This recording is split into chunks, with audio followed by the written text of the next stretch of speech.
milik-Mu Tuhan. Kami milik-Mu seutuhnya Tuhan.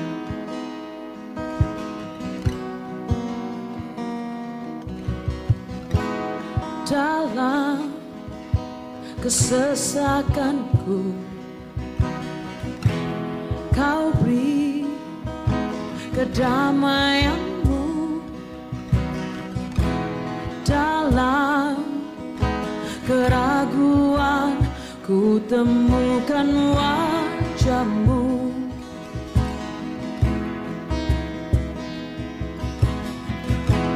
Karena pengorbanan-Mu,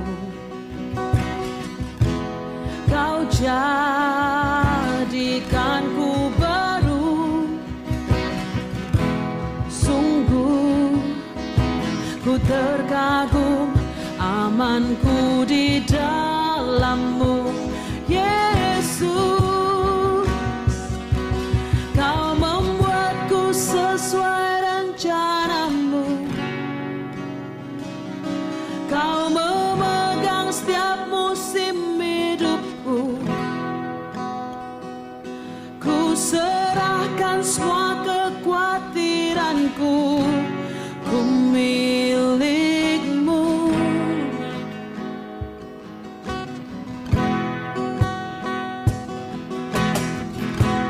Karena pengorbanan-Mu,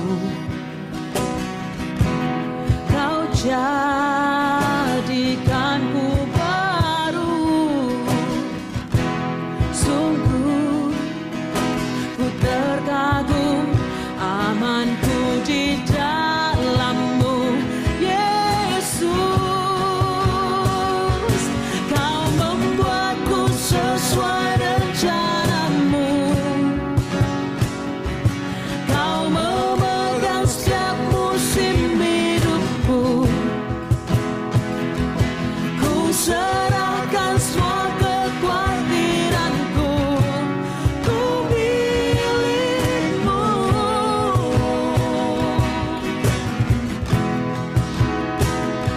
Semua kekuranganku Kau pun tahu. Tetap Kau pandang indah dalam-Mu. Ku angkat tanganku dan berseru, ku milik-Mu.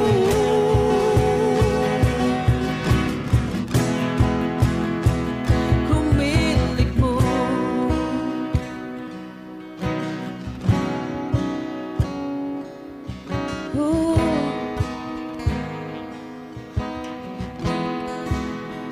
Ku aman di dalam-Mu. Oh.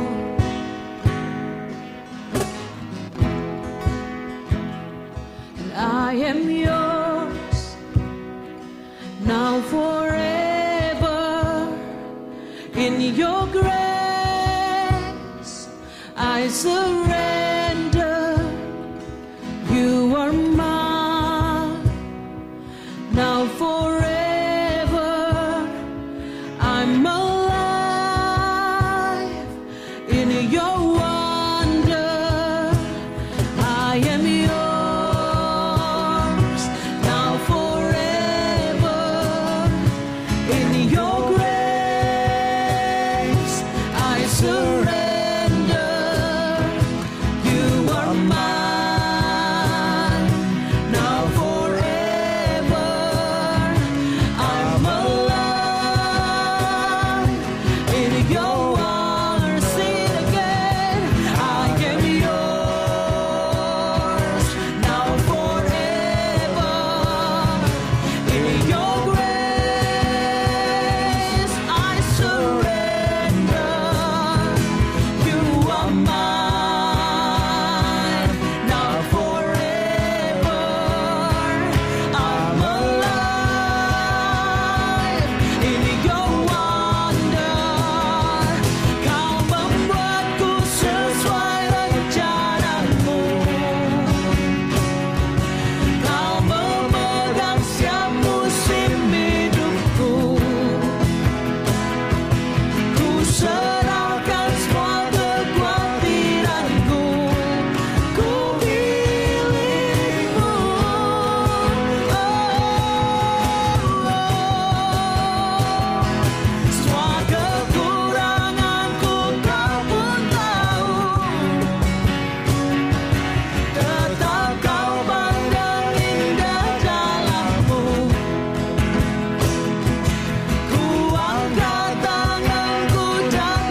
tetap kau pandang indah dalammu. Ku angkat tanganku dan berseru, ku milikmu.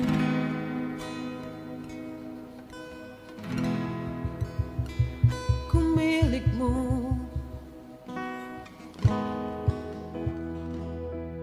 Kami bersyukur padamu Tuhan, karena kasih yang telah Engkau beri. Kami hanya nyanyikan semua ini Tuhan hanya untuk-Mu. Hanya nama-Mu yang layak disembah, yang layak ditinggikan Tuhan. Semua pujian ini kami tinggikan Tuhan, hanya bagi-Mu.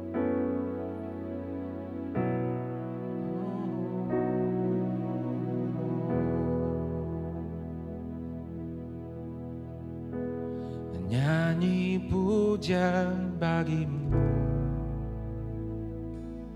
Tuhan, pujian bagi-Mu Tuhan. Nama-Mu besar dan layak dipuji.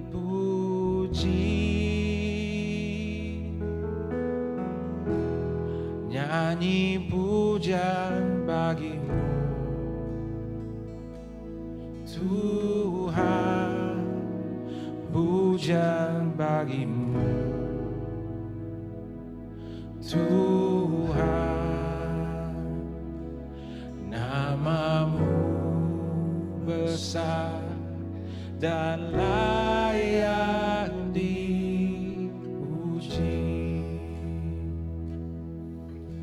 Nyanyi pujian, nyanyi pujian bagi-Mu Tuhan, pujian bagi-Mu Tuhan. Nama-Mu besar dan layak dipuji. Nyanyi pujian bagi-Mu Tuhan, pujian bagi-Mu Tuhan. Nama-Mu besar dan layak dipuji.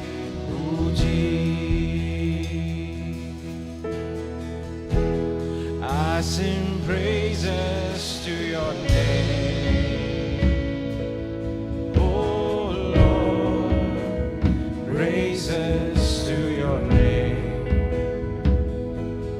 oh Lord, for Your name is great and greatly to be praised. Oh, I sing praises to Your name, oh Lord, praises to Your name, oh Lord, for Your name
Shalom, selamat pagi Bapak Ibu Saudara sekalian. Senang sekali bisa berjumpa lagi bersama di dalam ibadah bahasa Indonesia ICA. Nah, bagi Bapak Ibu yang memiliki anak-anak, saudara bisa mengikuti sekolah minggu. Di sana akan ada bahan-bahan untuk sekolah minggu. Saudara bisa mengikuti Zoom bersama dengan link yang ada di layar ini. Dan selanjutnya juga apabila saudara memerlukan informasi mengenai kegiatan ICA yang terbaru, saudara juga bisa follow di Instagram ICA yang dimana @ICASBY. Dan juga apabila saudara memiliki kerinduan untuk mau bergabung di dalam cell group yang kami namakan Go Group, saudara juga bisa mengecek di link yang ada di layar ini. Nah, kita akan meneruskan mengenai khotbah dari seri Kitab Daniel dan kali ini adalah seri yang terakhir yang dimana ada dua pokok utama yang ada di dalam seri ini. Yaitu yang pertama mengenai kedatangan Tuhan Yesus yang pertama kali dan yang kedua adalah kedatangan Tuhan Yesus yang kedua kalinya. Dan kedua hal ini ternyata sudah dinubuatkan oleh Nabi Daniel melalui penglihatan yang telah ia terima sekian ratus tahun sebelum kejadian ini terjadi. Dan apakah artinya dari semua nubuatan dan penglihatan ini? Dan juga apa artinya bagi kita semua pada saat ini? Nah, sebelum kita melihat lebih jauh mengenai apa yang ada di dalam kitab Nabi Daniel ini, mari kita berdoa terlebih dahulu. Kami siap untuk mendengarkan firman-Mu pada pagi hari ini. Ya Bapa, kiranya Tuhan Kau sertai kami dengan Roh Kudus-Mu untuk membuka hati kami, menerima firman-Mu dengan lemah lembut di dalam hati kami, dan kiranya firman-Mu ini bertumbuh, membawa kebaikan bagi hidup kami dan juga Tuhan membawa kemuliaan bagi nama-Mu. Terima kasih Bapa, hanya di dalam nama Tuhan Yesus, Tuhan dan penebus kami yang hidup, kami berdoa dan mengucap syukur. Amin. Kita akan membaca di dalam kitab Daniel pasal yang ke-9, ayat yang ke-24 sampai yang ke-27. Demikianlah firman Tuhan. 70 kali 7 masa telah ditetapkan atas bangsamu dan atas kotamu yang kudus, untuk melenyapkan kefasikan, untuk mengakhiri dosa, untuk menghapuskan kesalahan, untuk mendatangkan keadilan yang kekal, untuk menggenapkan penglihatan dan nabi, dan untuk mengurapi yang maha kudus. Maka ketahuilah dan pahamilah, dari saat firman itu keluar, yakni bahwa Yerusalem akan dipulihkan dan dibangun kembali, sampai pada kedatangan seorang yang diurapi, seorang raja.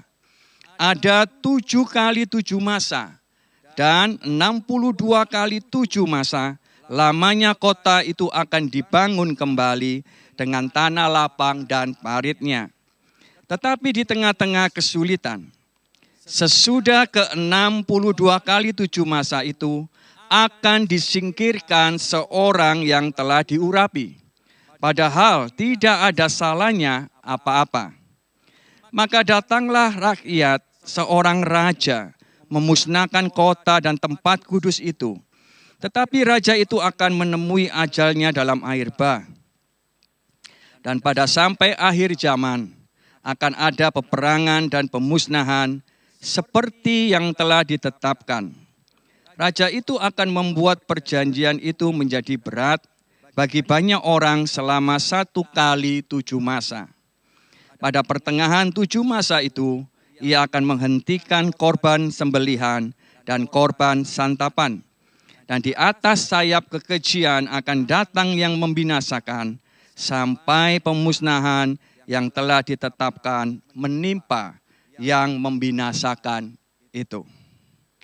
Di sini kita akan melihat ada 4 hal di dalam kitab Daniel ini dari firman yang telah kita baca. Yang pertama adalah berbicara mengenai pembangunan kembali kota Yerusalem.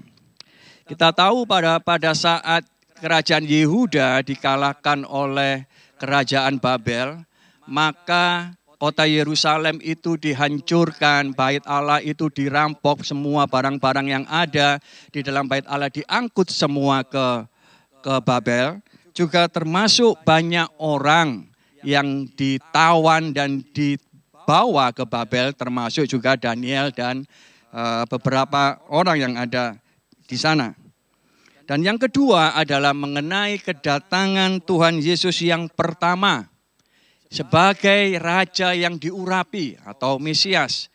Jadi Daniel diberikan sebuah penglihatan bahwa akan datang seorang raja yang diurapi.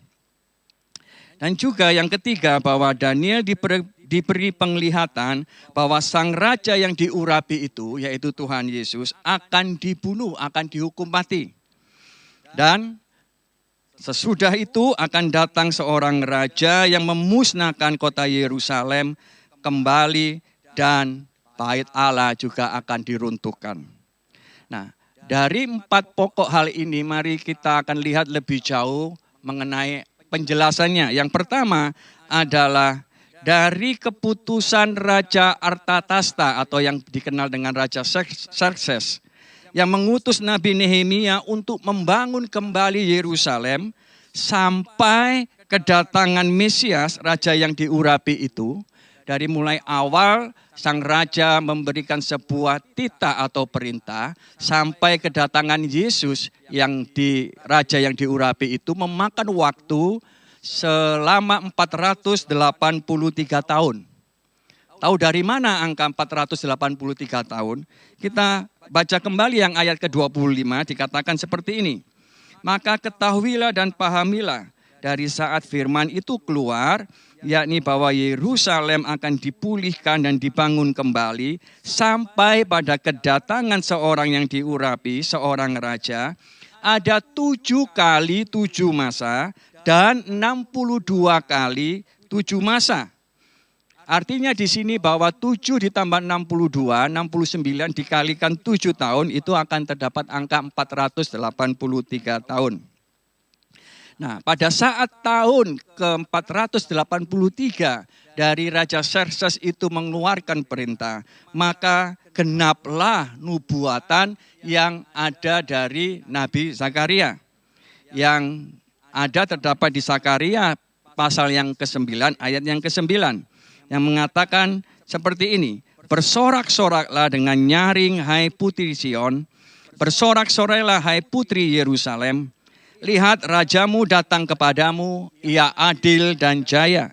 Ia lemah lembut dan mengendarai seekor keledai beban yang muda. Di sini adalah sebuah nubuatan yang sangat akurat yang sebelum sekian ratus tahun sebelumnya yang Tuhan berikan kepada Daniel dan juga kepada Nabi Zakaria. Kalau saudara membaca di Injil Matius, dikatakan bahwa ketika Tuhan Yesus itu datang memasuki kota Yerusalem dengan menaiki seekor keledai, maka dikatakan orang banyak, seluruh kota itu keluar. Mereka menghamparkan bajunya di jalan. Mereka memotong ranting-ranting dan menghamparkannya juga di jalan untuk menyambut sang raja. Dan orang yang mengikutinya yang begitu banyak itu, baik yang di belakang maupun yang di depan, mereka semua bersorak, Hosana bagi anak Daud. Ini adalah sebuah penyambutan mengenai seorang raja. Sesuatu yang sudah sekali lagi saya katakan sudah dinubuatkan dan itu digenapi daripada apa yang sudah disampaikan. Dan sambutan seorang raja menurut apa yang ditulis di Daniel 9 tadi, bahwa sang raja ini akan melenyapkan kefasikan. Yang raja ini akan mengakhiri dosa. Sang raja ini adalah menghapuskan kesalahan. Dan sang raja ini akan mendatangkan keadilan. Bukan sembarang raja. bukan raja yang memerintah dengan kediktatorannya. Bukan seorang raja seperti raja bangsa-bangsa pada umumnya. Tetapi ini adalah seorang raja yang akan melenyapkan kefasikan, yang menghapuskan dosa, yang menciptakan keadilan, dan yang juga menghapuskan kesalahan. Dan itu ada di dalam pribadi yang kita kenal, Tuhan Yesus Kristus. Kita lanjutkan. Dan juga dari apa yang dilihat oleh Daniel, itu juga digenapi bahwa sang raja yang diurapi itu, Tuhan Yesus akhirnya dihukum mati. Mati di atas kayu salib. Dan juga dia berbicara mengenai penghancuran Yerusalem dan bait Allah. Dan itu juga digenapi pada tahun 70 setelah Masehi, Jenderal Titus, seorang jenderal daripada Romawi yang menghancurkan Yerusalem, membakar habis kota itu dan bait Allah. Jadi peristiwa-peristiwa ini telah terjadi. Dan dari bukti-bukti sejarah yang ada, bahwa semua yang ada dikatakan ini tidak terbantahkan. Semuanya ada, bukan rekayasa. Dan penggenapan nubuatan-nubuatan para nabi juga menyatakan mengenai kedatangan seorang Mesias. Saudara bisa membaca di Yesaya 7 yang berbicara mengenai bahwa akan ada seorang Mesias yang dilahirkan dari seorang perawan. Juga di Yesaya 9 bahwa sang raja yang diurapi itu adalah disebut dengan Raja Damai. Dan juga akan kelahirannya, tempat kelahirannya itu akan ada di Bethlehem. Saudara lihat di kitab Mika pasal yang ke-5.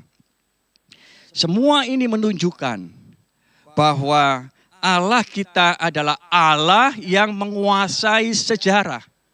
Artinya segala sesuatu itu terjadi menurut kehendak dan waktunya.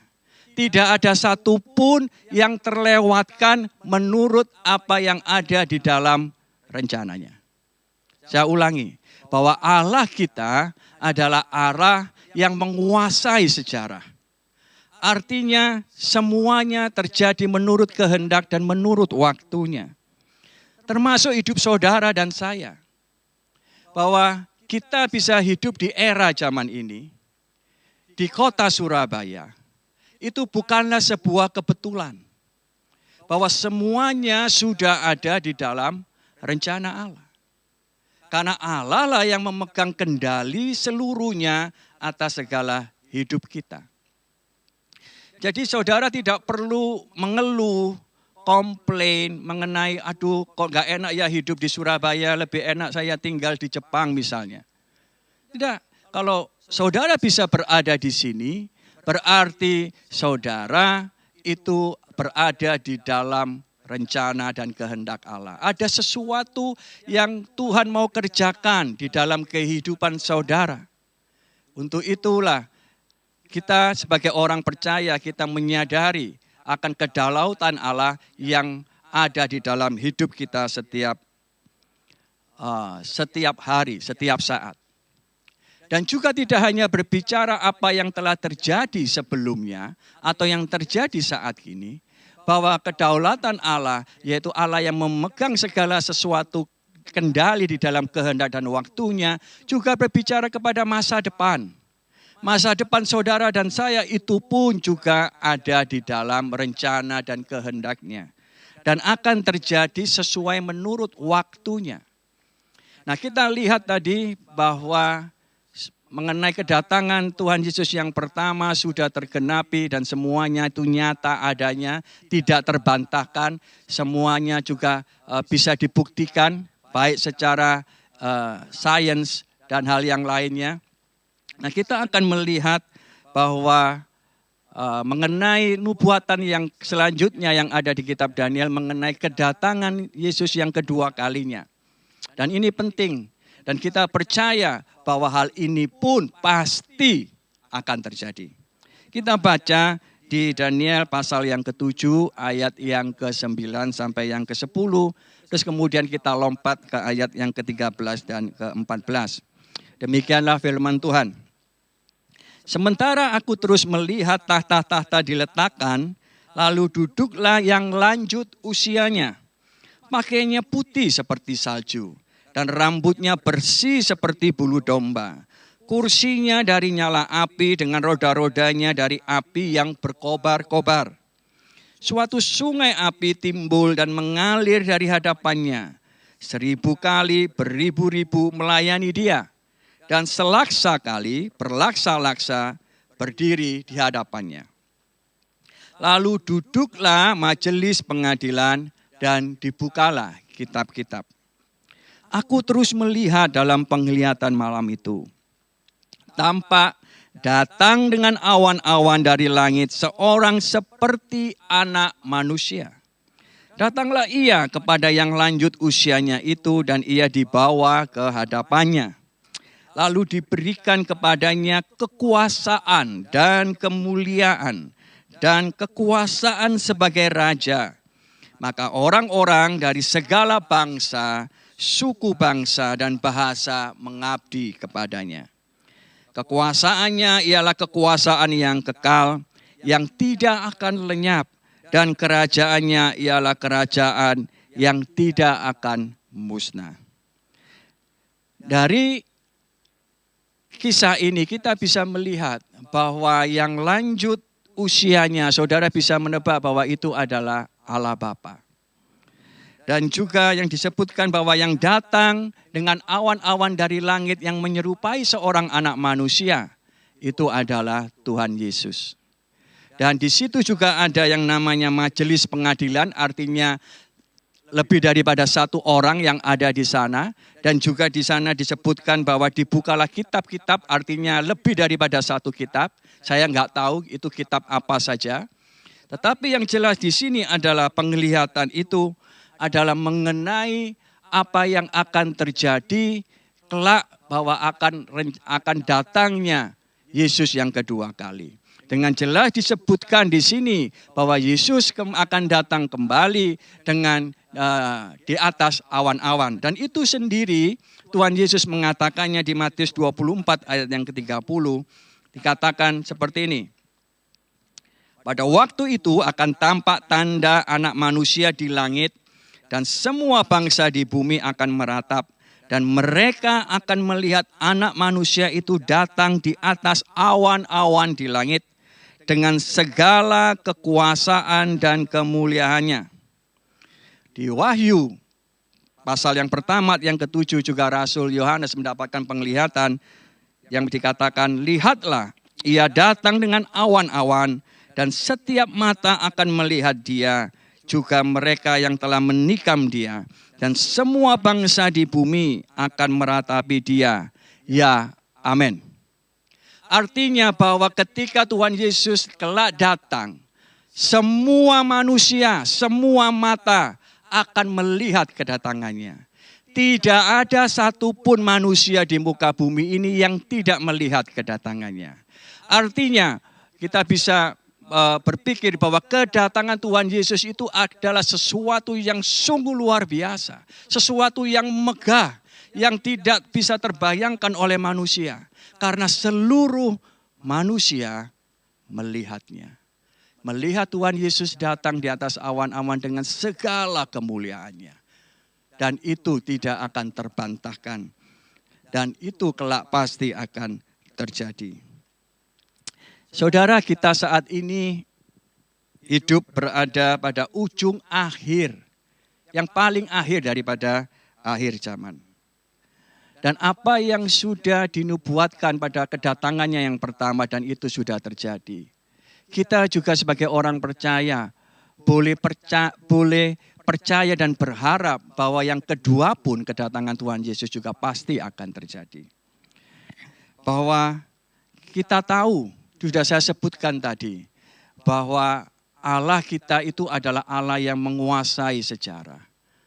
Tidak hanya masa lalu, tidak hanya masa kini, tetapi juga masa yang akan datang. Dan juga Allah pegang kendali atas semuanya.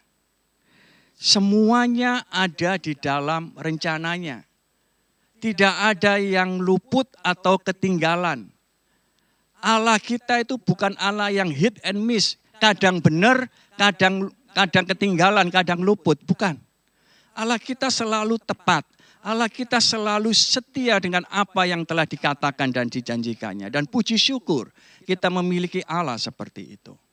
Dan kedatangan Tuhan Yesus yang kedua ini adalah sebuah harapan. Sebuah pondasi iman kita yang sangat penting sebagai orang percaya. Karena disitulah kita akan bersama dengan Tuhan Yesus ketika Ia datang kedua kali. Kita bersama dengan Dia untuk selamanya dan memerintah juga bersamanya.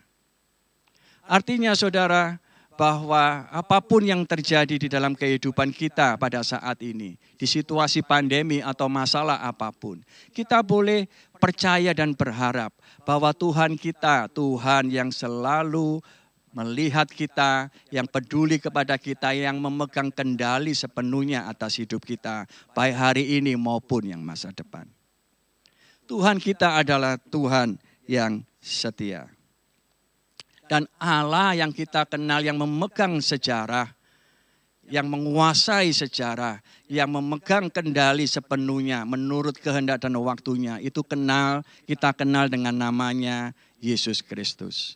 Dia adalah Alfa dan Omega, yang dikatakan bahwa yang ada dan yang sudah ada dan yang akan datang, yang memegang semuanya mulai dari awal sampai akhirnya.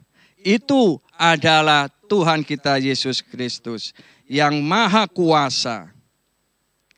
Sebelumnya kabar tentang Dia mengenai kedatangannya itu telah dikabarkan melalui para nabi, termasuk Nabi Daniel, gitu ya. Dan kemudian ketika itu sudah digenapi dan ketika Ia juga menyatakan bahwa Ia akan datang kedua kali, Tuhan Yesus sendiri pun menyatakannya kepada para murid bahwa kelak Ia akan datang kembali. Dan selanjutnya setelah Ia mati di atas kayu salib, terus kemudian Ia bangkit menuju ke surga, maka pemberitaan mengenai kedatangan kedua kali dengan pertolongan dan penyertaan Roh Kudus dilakukan oleh para rasul dan para muridnya yang memberitakan tentang kabar keselamatan. Nah, sekarang ini adalah saatnya saudara dan saya untuk memberitakan tentang pribadi yang mulia, Raja yang diurapi, penebus yang hidup, yaitu Kristus Yesus, yang sudah datang dan akan datang kembali, yang memberi hidup kekal bagi orang yang percaya kepadanya. Itu adalah bagian dan tugas tanggung jawab kita untuk menyatakan kabar gembira ini, bahwa ada kehidupan kekal kelak bersama dengan Tuhan Yesus. Dan waktunya tidak lama lagi, bahwa sebentar lagi Tuhan kita, Raja yang diurapi itu akan datang dengan di atas awan-awan, di dalam segala kemuliaannya. Saya katakan tadi bahwa kedatangan Tuhan Yesus kembali ini adalah dasar iman kita yang penting.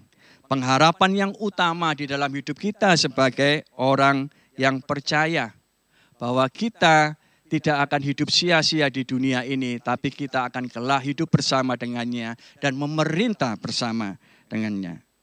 Kita bersyukur bahwa semua nubuatan tentang kedatangannya kembali itu pasti terjadi. Dan kita percaya akan hal itu. Dan itulah yang kita tahu dan kita mau mengucapkan syukur bahwa kita memiliki Tuhan yang peduli, Tuhan yang menguasai dari hidup kita sepenuhnya. Mari semua saudara, kita akan mengakhiri ibadah ini dengan kita berdoa terlebih dahulu.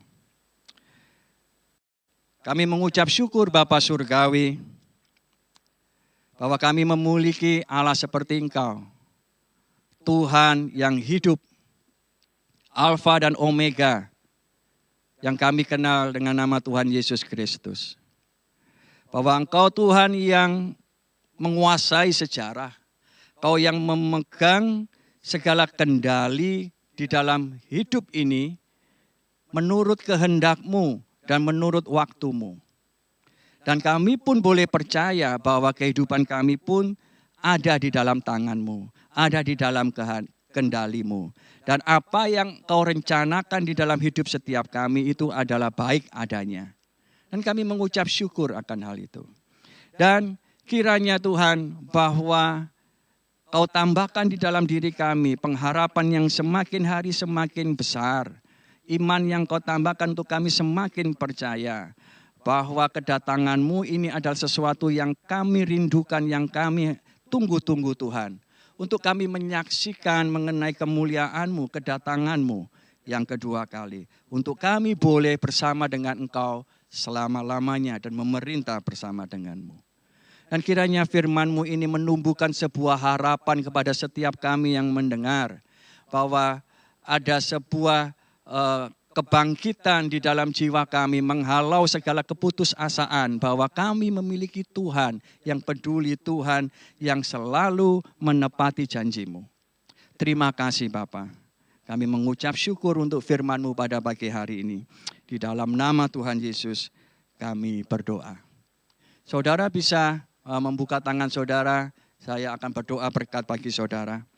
Kiranya kasih karunia Tuhan Yesus Kristus dan kasih Allah dan persekutuan Roh Kudus menyertai saudara sekalian mulai saat ini sampai kedatangan kembali Tuhan Yesus Kristus. Amin. Terima kasih Bapak Ibu Saudara sekalian sudah mengikuti ibadah Bahasa Indonesia ICA. Dan sampai jumpa lagi minggu depan di waktu yang sama. Dan Tuhan Yesus memberkati. Kami senang Anda telah memilih untuk beribadah bersama kami hari ini. Bila Anda merasa diberkati, Anda juga bisa mengirim tautan ibadah online ini ke teman atau keluarga yang lain. Sampai jumpa di ibadah online ICA minggu depan. Tuhan memberkati. ICA Youth mengadakan camp online untuk pertama kalinya dan bertemakan Assemble. Kegiatan ini akan dilaksanakan dari 1 sampai 3 Oktober. Semua remaja bisa mengikuti acara ini. Dan pendaftaran sudah dibuka, harga early bird berlaku hingga 27 Agustus. Untuk informasi lebih lengkap, kunjungi akun Instagram ICA Youth. Bagi para orang tua, ICA Kids telah mempersiapkan materi bagi anak Anda. Silakan download di tautan bit.ly/ICA Kids online. Kami mengajak Anda untuk mengikuti Instagram ICA Kids untuk mendapatkan update yang terbaru. Ibadah doa malam ICA masih dilakukan melalui Zoom setiap Selasa jam 6:30 sampai 7:30 malam.